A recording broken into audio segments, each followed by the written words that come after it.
GRP ने 10 माह पुराने आत्महत्या के मामले में जांच के बाद कोचिंग संचालक और 2 शिक्षकों को गैर इरादतन हत्या का मामला दर्ज किया है।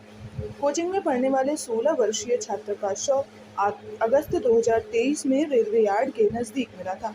इसे आत्महत्या मानकर मर्ग कायम कर लिया गया था, लेकिन छात्र के पिता ने इस मामले में शिक्षकों व कोचिंग संचालक के खिलाफ आरोप लगाए थे। इसके बाद पूरे प्रकरण को एसपी रेल को प्रेषित किया गया था। वहां से मिले निर्देशों के बाद गैर इरादतन हत्या का मामला दर्ज किया गया है। जानकारी के मुताबिक 10 अगस्त 2023 को जीआरपी को रेलवे ट्रैक किनारे एक किशोर का शव मिला था। जांच के दौरान यह शव नीलेश जादौन पुत्र प्रताप सिंह जादौन निवासी भिंड का निकला। नीलेश यहां चेतकपुरी स्थित कोचिंग में आईआईटी की तैयारी कर रहा था। नीलेश के पिता ने 19 सितंबर 2023 को जीआरपी को बयान दिए कि कोचिंग में फिजिक्स के शिक्षक विवेक शर्मा और केमिस्ट्री के शिक्षक धर्मेंद्र कुर्मी द्वारा बात बात पर प्रताड़ित किया जाता था। जब इसकी शिकायत कोचिंग संचालक कमलेश कुर्मी से की तो उल्टा नीलेश को ही डांट लगा दी। यह बात नीलेश ने अपनी मां को भी बताई थी। 10 अगस्त को भी नीलेश को प्रताड़ित किया गया, जिसके बाद उसने रेलवे स्टेशन के पास आत्महत्या कर ली। इस आधार पर जीआरपी ने रेल एसपी के निर्देश के बाद कोचिंग संचालक व दोनों शिक्षकों के खिलाफ मामला दर्ज कर लिया। बच्चे ने आत्महत्या की थी, उसमें उसके पिता ने आरोप लगाया था कोचिंग संचालकों के ऊपर और प्रताड़ित होकर उसने आत्महत्या की थी। क्या पूरा मामला है कि कोचिंग संचालक के ऊपर आरोप लगा? ये दिनांक 10/8/23 को रेलवे स्टेशन ग्वालियर के प्लेटफॉर्म नंबर 1 के आगरा एंड की तरफ इसने किसी ट्रेन से आगे आकर के आत्महत्या कर ली थी। मर्ग कायम 41/23 किया जाता है, उसकी जांच की जा रही है।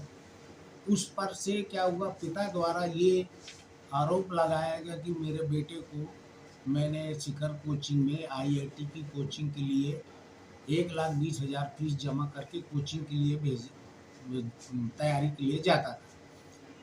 इसी दौरान जब लड़के ने आत्महत्या या ट्रेन के आगे कटने से उसकी मृत्यु हो गई तो पिता के द्वारा ये निर्धारित एक आवेदन दिया गया कि शिखर कोचिंग इंस्टीट्यूट ग्वालियर के द्वारा मेरे बच्चे को अनावश्यक प्रताड़ित करते थे। कुर्सी के टेबल के ऊपर खड़ा कर देते थे और कहते थे कि आप आईआईटी फेस नहीं कर पाओगे, तुम्हारी रेटिंग नीचे जा रही है। तो शिखर कोचिंग इंस्टीट्यूट द्वारा उसकी मां को बताया गया कि आपके बेटे का मासिक व पाक्षिक जो टेस्ट लिया जाता है उसमें इसकी मेरिट नीचे जा रही है। तो मृतक नीलेश यादव द्वारा अपनी मां से पूछा, क्या आपको फोन आया था कोचिंग इंस्टीट्यूट से? तो उन्होंने कहा हाँ बेटा, वो आया था। उनका कहना है कि आप पढ़ाई में थोड़ा कमज़ोर हो रहे हो, तो आप अपनी पढ़ाई की तरफ ध्यान दें। शिखर कोचिंग वालों के स्टेटमेंट लिए गए। उन्होंने बताया कि लड़का पढ़ाई में कमज़ोर था और वो कभी कभी क्लास से बंक भी मार देता था। इसी आधार पर जांच चलती रही।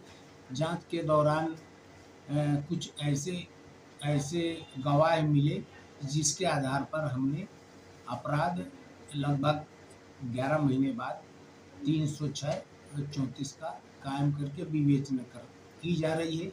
विवेचना के दौरान जो भी तथ्य सामने आएंगे उस आधार पर कार्रवाई की जाएगी। कितने लोगों के खिलाफ मामला दर्ज किया है? 3 लोग हैं उसमें। धर्मेंद्र क्या नाम मत लिखो। 3 लोग हैं। 3 लोग हैं संस्था के, उनके खिलाफ FIR दर्ज की है। ठीक। ठीक है।